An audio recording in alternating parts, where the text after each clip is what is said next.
बिस्मिल्लाहिर्रहमानिर्रहीम। Lectures with हमना के साथ मैं आज की केमिस्ट्री पेपर स्कीम के 9th क्लास के साथ आपके साथ हाजिर हूँ।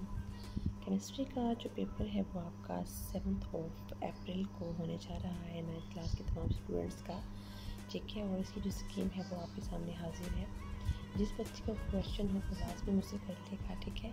स्कीम आपके सामने मौजूद है क्वेश्चन के हिसाब से कि शॉर्ट क्वेश्चंस में से आपके चैप्टर वाइज कैसे क्वेश्चंस आएंगे, आपके लॉन्ग क्वेश्चन कैसे आएंगे, तमाम मैंने यहाँ पर डिटेल मेंशन कर दी है, ठीक है।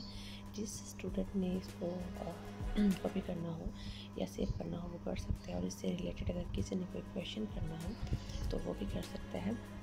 अगर आपको मेरी वीडियो पसंद आई हो तो लाइक और कमेंट्स लाजमी कर दीजिएगा और सब्सक्राइब करना मत भूलिएगा।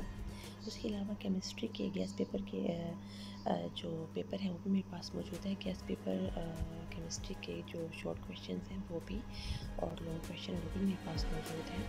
अगर आपको चाहिए हो तो मेरे पास अवेल है, मैं आपको लाजमी सेंड कर दूँगी, बल्कि इस तरह की वीडियो भी बनाऊँगी। वीडियो पसंद आई हो तो लाइक लाजमी कीजिएगा।